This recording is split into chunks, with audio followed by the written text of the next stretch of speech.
Hi there.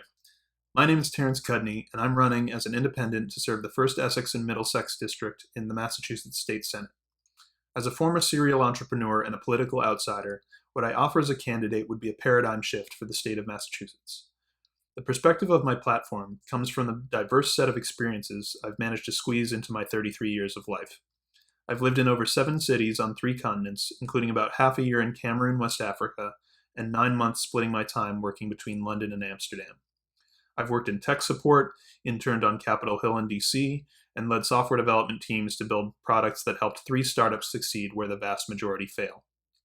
And when I was laid off weeks after delivering a major success for my last startup, I fell down the ladder I'd climbed several times and made the difficult choice to return to waiting tables after 7 years. But with that diverse set of experiences, which meant crossing socioeconomic classes a couple of times, I've developed a pretty unique take on policy.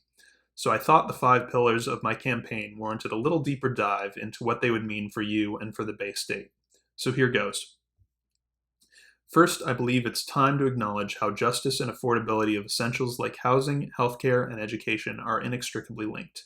We can't keep pretending that widespread adoption of health insurance is enough to make healthcare a human right when 1 in 10 Bay Staters are unable to afford their care regardless of their level of insurance. We need universal healthcare, and single payer with dental, vision, and mental health coverage is the right place to start. We also need to hear and heed the cries from the darkness when members of our community call for help. That's why we must finally tackle opioid and other drug addictions head on, offering judgment-free avenues for our fathers and sons to get clean. And there are other injustices that have too long taken place in the darkness. Our mothers and daughters have too often faced domestic violence alone. We need new avenues to help communities identify risk factors, collaboration between law enforcement and social workers to de-escalate partners in crisis, and more resources to help at-risk women and children survive the economic turmoil of leaving an abusive home. It's also high time that our state tackle the difficult question of reparations for descendants of slaves in one instance and Native Americans in another. Second, I believe it's time for Massachusetts to become a real leader in the country in addressing climate change and its impacts. Our state's been lucky in avoiding the worst that climate change has wrought on our country so far, but we have the economic potential to help our neighbors by growing investment in technology for renewable energy and carbon capture. And as many parts of our country face the growing threat of drought from rising average temperatures and dwindling rainfall, we can use the power of Massachusetts' entrepreneurial community to spark innovations to drive down the cost of seawater desalination for drinking water. Furthermore, we can leverage the huge potential of offshore wind energy production safely and without disrupting our sea tourism or our fisheries. And we can redirect resources to decrease the price of riding commuter rail in eastern Mass, taking more unnecessary cars off the road. Third, I believe it's high time that we inject more democracy into our economy. Sounds like a novel idea, doesn't it? But the concept of economic democracy has been around since at least the 1800s. The simple idea is that the public has a stake in how the economy works, so the public should have a say in how the economy is conducted, whether it's workers or customers.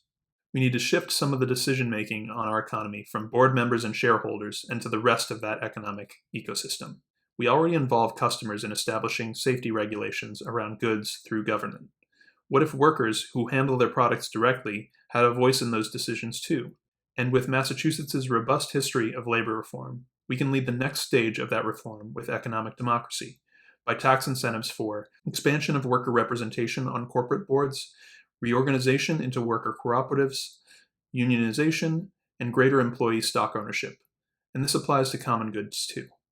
Infrastructure is a common good, and our infrastructure needs work. We should look with new eyes about ways to innovate our infrastructure, like undertaking a pilot project for self-healing roads. The technology is out there. We just need to seize it and grow it. Part of this is systemic too. For our district, we know that our economy is largely centered around Boston. We need to build a pandemic-era economy around hybrid work, including working from home. I'll have more to say on this in the coming weeks. Fourth, it's time we address with concrete policy the deep wealth disparities that have grown over time in our state. My belief is that everyone has a right to feast on the bounties of their labor. But if too few people accumulate too much of the bounty, too many people will end up with crumbs. This isn't remotely the same as saying everyone should have the same amount of wealth, but it does mean those without a real savings account deserve to keep more, and those with robust work benefits and retirement well in hand should be willing and able to give more back.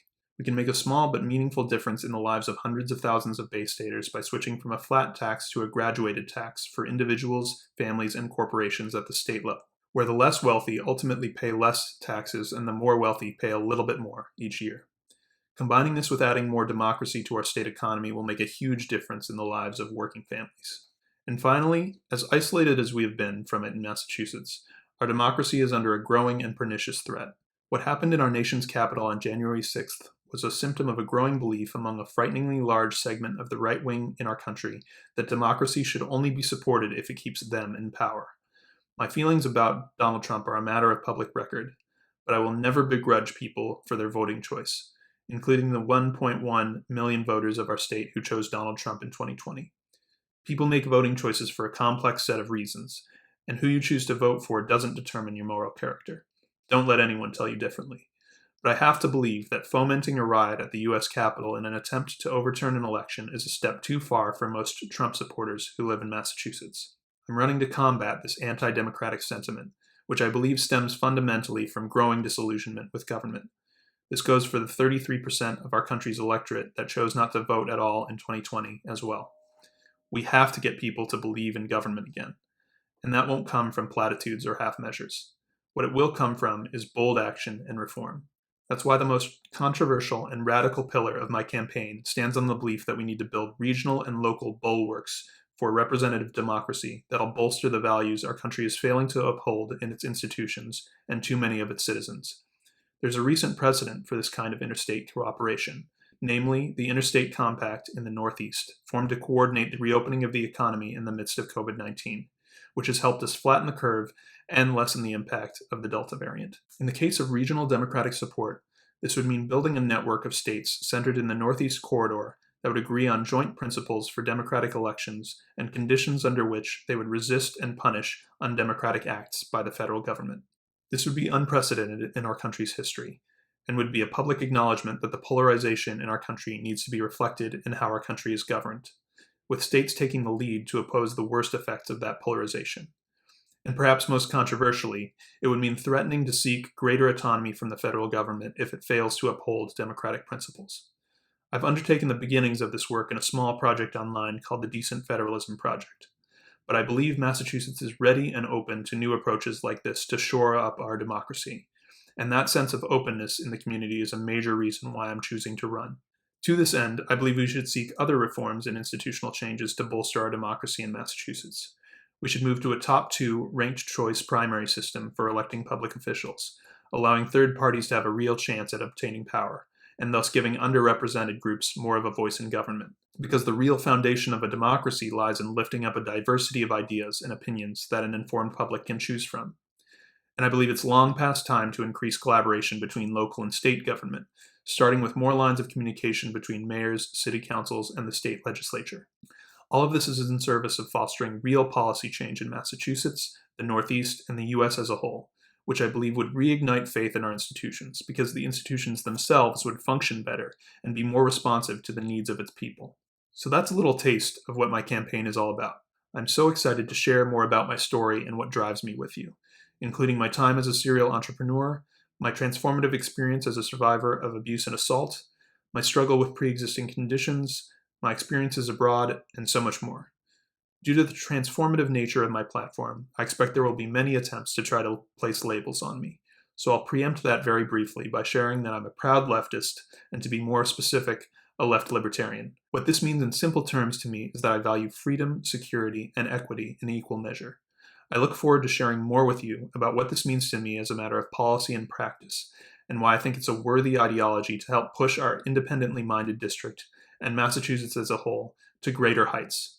As you can probably tell, I'm not a politician, but over the next year and change, I'll be asking for your support in my independent run challenging Bruce Tarr to represent the 1st Essex and Middlesex District in the Massachusetts State Senate. At the end of the day, there's a bright future ahead for Massachusetts if we seize it. Thanks for listening.